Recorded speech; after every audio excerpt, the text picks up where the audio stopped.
माजी रुक काहे गईलू? खाली सेनूर काहे? टिकुरी भी लगावा।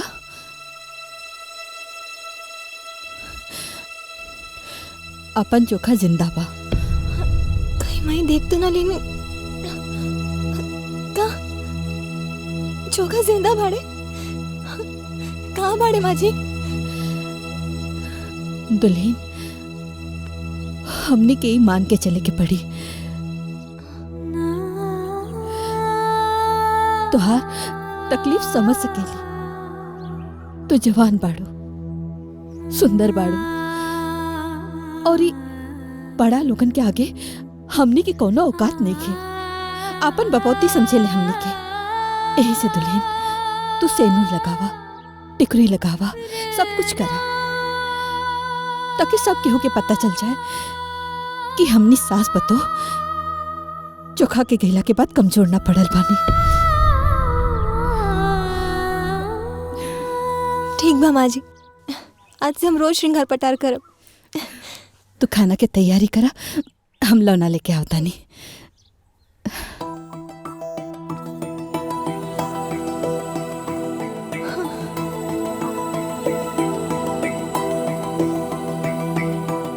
हम कैसे बताए रहुआ की माजी कि चोखा सच में जिंदा बाड़े?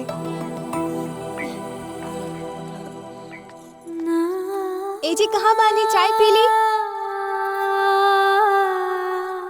ए जी, हे भगवान, ये कहाँ चल गई? नहीं फिर से भुला तो नहीं गई?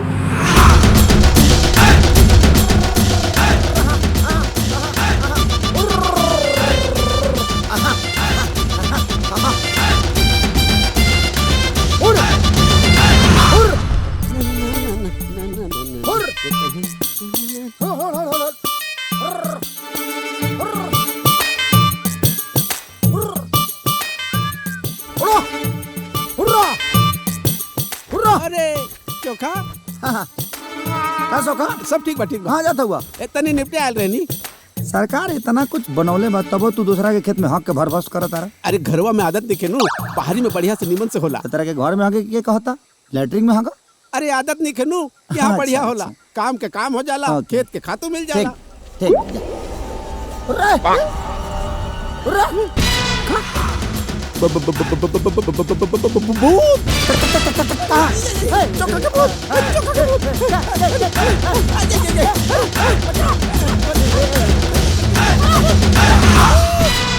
सोखा सोखा ए जी, ऐसा क्या करता नहीं? केना केना कपड़ा के खेत में चले? अरे क्यों देख ली तो पूरा प्लान चौपट हो जाए। सोखा देख ले बा। का? देख ले। सोखा देख ले। हाँ। हे भगवान, चलो यहाँ से जल्दी, चलो चलो जल्दी। आई जमींदार जी, आई। ये वो है जगह। हाँ, ये कहाँ? ये है वो पक्का। छोटा बोलता है। हाँ हाँ, ये है जगह। हमने अपने खातिर आयल रहनी है। लाठी ना हम लाल आके भगा दो। हुमत सराऊ का आत्मा आज हमने ये शादिला। ये हो जगह। देख देख देख देख देख। है ना देख है ना देख कोना में। हाँ कोना में देख। यही जरा है जमींदार साहब। छोटा क्या कर रहा? हमारा तो रहो। हम निपटे खातिर आयल रहनी है। हमरे के डरवा के भगा देला सब। सरकार, सरकार, हमके लगा था इस सोखवा जरूर है पुतला में चोखा के देख लो है ब्याज काट के। अरे ना जमींदार साहब, साचो कहा था नहीं। चोखा के बूते हैं बैठायल रहे। ना जमींदार साहब, मुनुम जी सही कहा ताड़ा। ई पक्का झूठ बोलत बा। इधर देखे ना हमरा भरोसा है। चुप औटा नहीं देखल ना। त अपने माई के पेटवा में कैसे रहले? तेरी माई का लायक है हम 9 महीने रहनी। करिया भूत सारे 9 महीना सारे।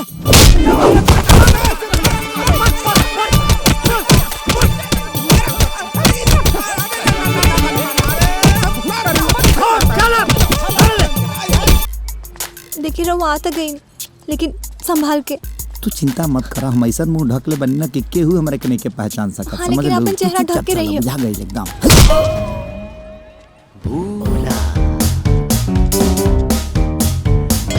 कातिया ओए देखी केहू देखलस तो बहुत मुसीबत हो जाए, यहीं से अपन बोलत खानी। हाँ। अरे कहाँ चल गई नहीं? हाँ इली साहब। का बे इतना पैसा? तो धरती पे चाहे जहाँ तुझे तेरी खुश। अरे चोखा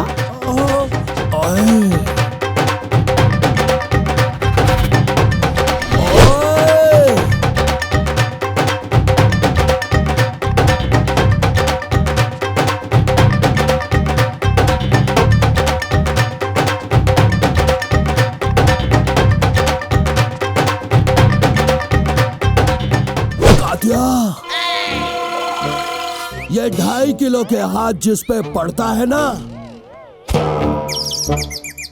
वो मरता है।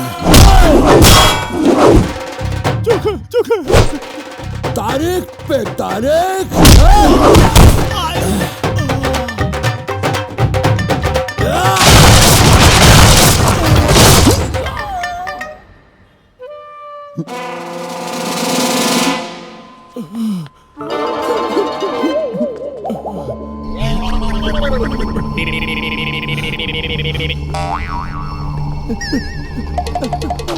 भूत भूत भूत, अरे भूत, चोखा के भूत।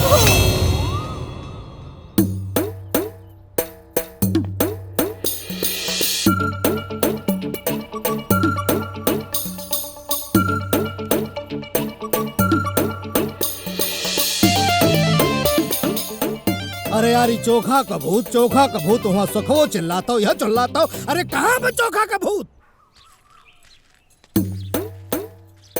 लिट्टी जी नमस्ते। अरे जमींदार जी रवा ही जा। बस लिट्टी जी सोचने की एक बेर हाल चाल ले ली।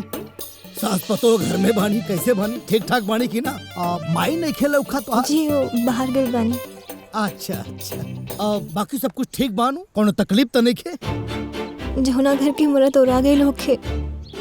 वो घर में सब कुछ रहला के बाद भी कुछ न रहेला जमींदार जी। वहाँ के बिना हमके बिल्कुल निमन ना लागेला। अरे त काहे चिंता करत हरू? चोखा नु नहीं खे, चटनी तो बा। कभो कहो लिट्टी के साथ चटनी के कॉम्बिनेशन बहुत अच्छा लागेला। ठीक कहनिया जमींदार जी। एगो तो रोवे तो बानी जे गांव में हम जैसन अकेली औरत के परवाह करेनी।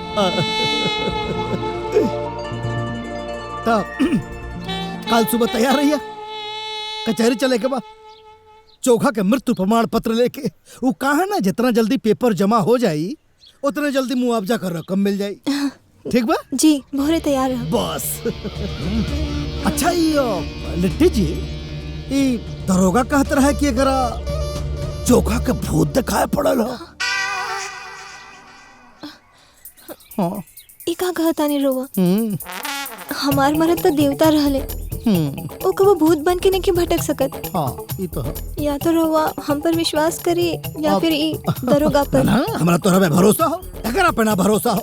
हाँ? रात भर भांग पियला, उल्टा पुल्टा बात हमारा खोपड़ी में भरेला। हड़प दरोगा भर हड़प पीछे।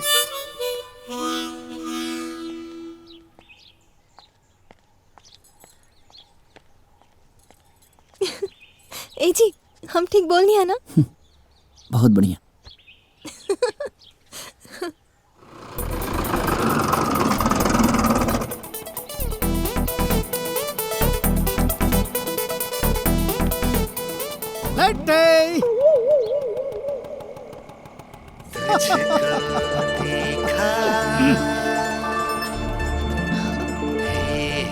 अरे चटनी से ई का रंग रूप बनवले बाड़े?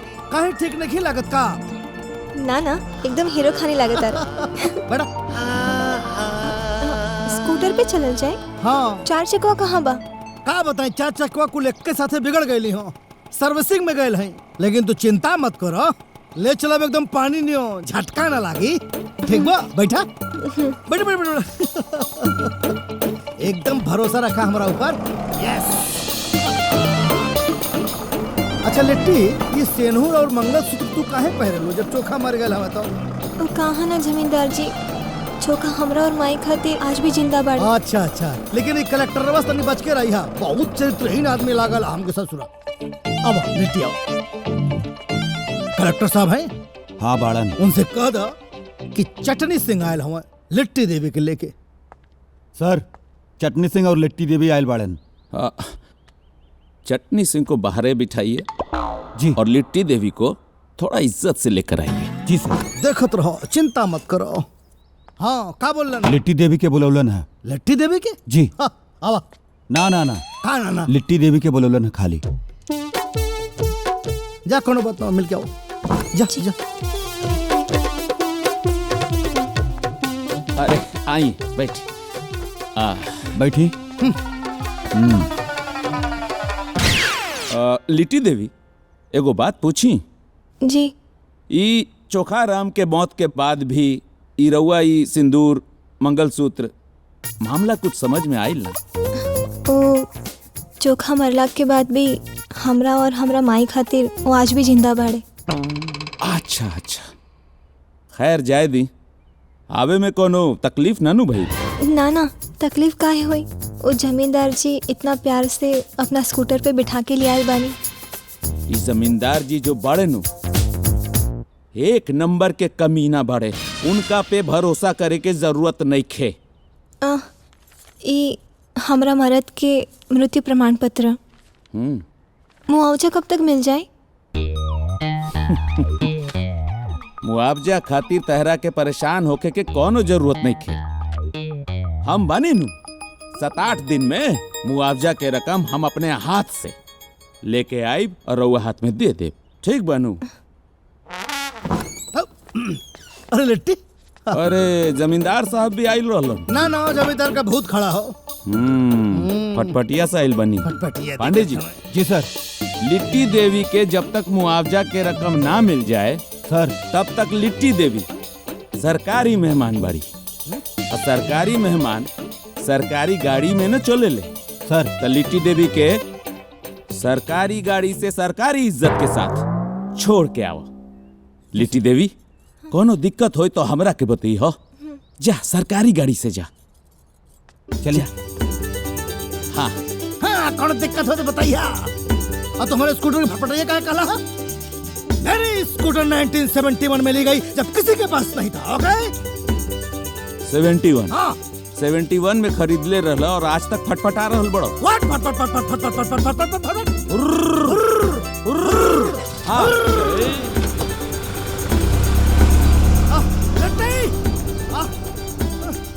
अरे भाई,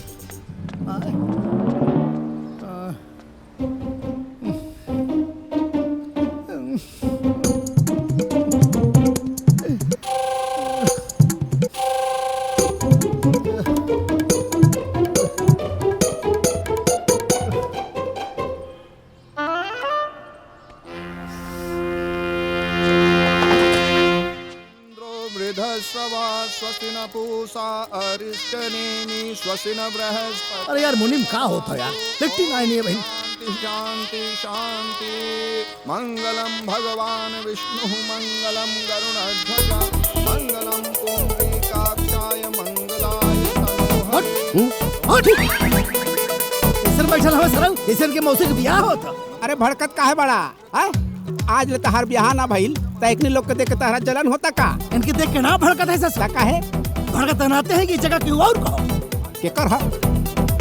यो लिट्टी के हो। सुन ना, अगर तो लिट्टी के लेके आ जाते ना। अच्छा लिट्टी यहाँ आके का करे? अरे सारे तोरे दक्षिणा का प्रबंध, तोरा दारू और मुर्गा दोनों मिल जाए। अच्छा हाँ जाई हो। चल लेके आओ। पटाइल हम अभी जाते हैं। कुत्ता बिलाई के बियाह हो गई, पता ना हमारा सरकार के बियाह कब होई? हाँ हाँ हो जाए। अरे माता जी, प्रणाम प्रणाम प्रणाम प्रणाम। बैठे बैठे बैठे बैठे बैठे बैठे। लिट्टी जी आई ना, आई आई आई। बैठे बैठे बैठे बैठे बैठा।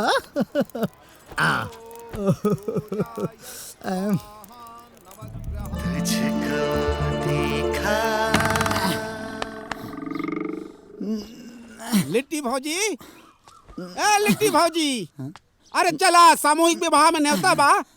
अरे चटनी विधायक जी याद करता रे। हाँ, अरे चोखा, अरे का हाल बा? सब ठीक बा सुखा तू? हम भी ठीक बानी। सुना ना, वो लिट्टी भौजी के भेज दिया भाई। सामूहिक विवाह में न्योता बा। अरे बिल्कुल बिल्कुल ठीक बा। ठीक ठीक ठीक।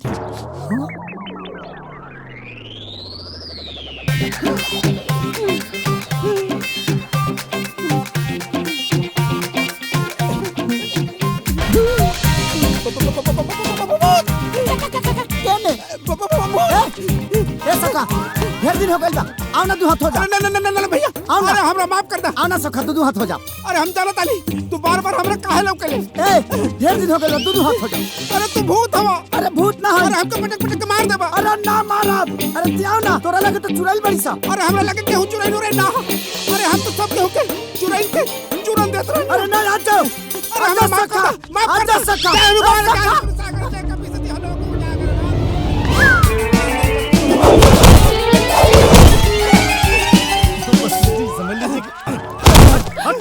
हट ऊपर कूद जे बसराऊ। भूत भूत कहाँ भूत? लिट्टी के घर में। लिट्टी के घर में? अरे दंड बैठक पहले तो के रोज भूता दिखाता उधर खेते में देख रहा। अरे ना जमींदार जी, हम अपन मोल माई के क्रिया खा के कहता नहीं। चौका के भूत ओकर घर में बा ना, लेकिन तो खुदा चल के देख ले लो।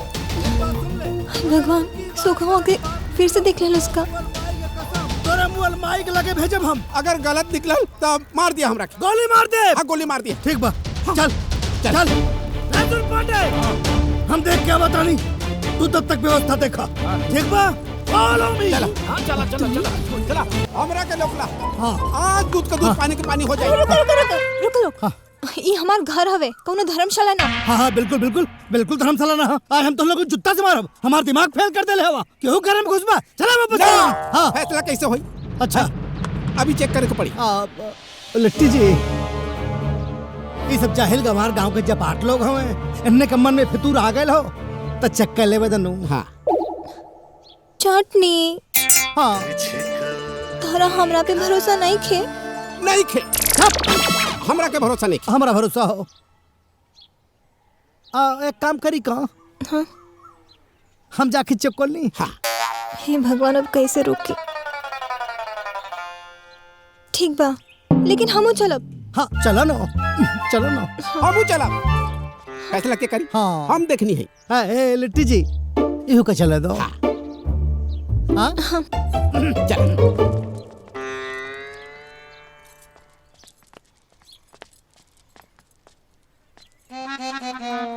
सौखा हाँ? केने बहा? यही पे पेलत रहले। दन बैठक पेलत रहले। हम आनी तो हमरा साथे कुश्ती लड़के चाहत रहला। ओकर बाद हम जान बचा के मतलब। अरे तो जमीनिया खा गइल। केने बा? चोखा, अरे आवा दो हाथ हो जाए। चोखा नहीं खाना, अब चल। चलो ना, बिना तनासली मत जवा जवान जमींदार जी। अरे माई की रे खा के कहता नहीं, तू अपना घर में बा। ताय मरबे कोनो दिन हमारे हाथे। जाओ अंदर देख के आओ। अच्छा हम चेक करत नहीं। चोखा, ए चोखा, चोखा चोखा आवा। पागल है चोखा, हेले जाके देख। चोखा, सॉरी। चोखा, कहाँ बड़ा चोखा? अरे बाहर में काटे कटारे ऊपर आ देख। हाँ चोखा, पागल ससुर। अरे आवा भाई। बड़ा बदमाश हो। देखा बेइज्जती मत करावा यार। चोखा, चल नीचे उतर। उतरा रहते अब आए गढ़ा तो के ऊपर बता देते। नीचे उतर, नीचे आ तो नीचे आ। चोखा, हमके फेर दे देला धोखा। पगलेट कहीं तेरा ये काटप कौन दिन तो के बता देते। अरे रहे हो जितने करिया हवा ना उतने गोर तो के बना दे। बता दे लुका छुपी खेला था हमरा। छुपी खेला था। हम कहत रही ना चोखा नहीं खा। एकदम रहो कि तो हम पे विश्वास ही नहीं खे। अरे लेठी जी कैसन बात करता नहीं। रहुआ पे विश्वास ना करब तो केकरा पे विश्वास करब? हम पड़ गए नहीं है भूतिया के चक्कर में। अरे ना विश्वास करो। आँख फोड़ डरब चुप रहता हूँ। बोला मत लेठी जी, सॉरी। चल बाहर चल चल चल। हाँ, बाहर आई लेठी जी आई। तू आवाज सारे तो के बताओ थे। चल। अरे कहाँ चल गए? ना मिलल। आओ बेटा आओ। रहे हो हमारा गांव को शोभा हवा तू। हम जीवन में बहुत फूतिया देखनी, लेकिन तुमसे बड़ा फूतिया ना देखनी। अरे रहे वो पता नहीं कहाँ लुका गई। लुका गई ना? तू हवा ससुर लतखोर, बिना लात खाए तोहार बुद्धि खोले लेना, एना ते तोहार लात खा बा जरूरी। तुझको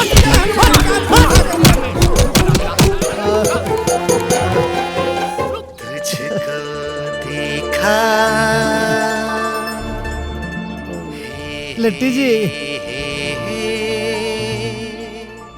सॉरी।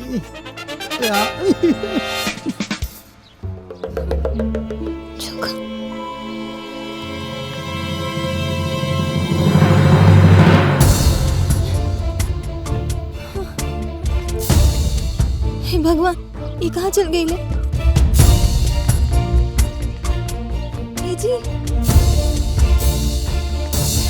ए जी कहाँ वाली रहुआ?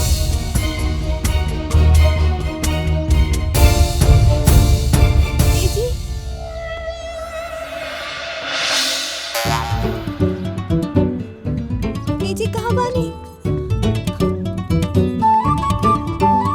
ए जी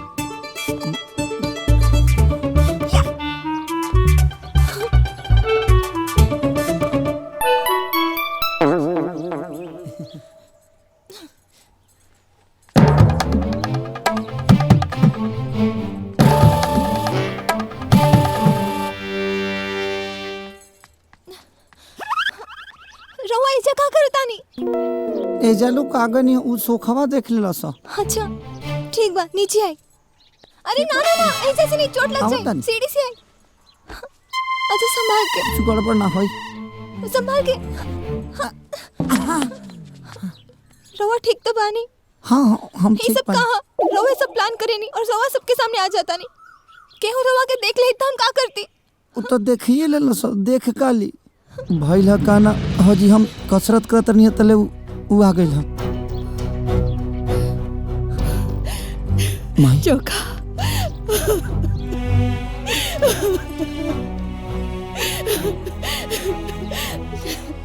हमार चोखा बेटा, तू जिंदा बाड़ा? हाँ माई, हम जिंदा बानी। माई, यहाँ के जिंदा बानी केहू से बताइए मत। लेकिन काहे? अगर वो लोग के पता चल जाए कि ये जिंदा बानी तो हमके मुआवजा की रकम ठुकरावे की पड़ी, और बैंक वाले भी हमने के परेशान करे लगी है। हाँ माई।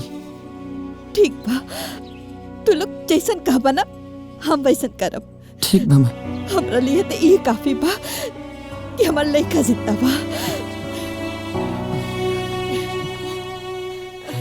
हम काले ही जमींदार के पास जाए और बैंक के लोन खत्म कराए। ठीक बा, चल चल आओ आओ। जमींदार साहब, ये गांव के सारा चापाकल रउआ काहे उखड़वा देनी? कम से कम एक तो रह देती हमनी लोग के पानी पिए खातिर। तहार बाप दादा कुआं का पानी पियत रहलन हो, आ तू सरो पीबा चापाकल के पानी मुंह देख ले आवा अपन।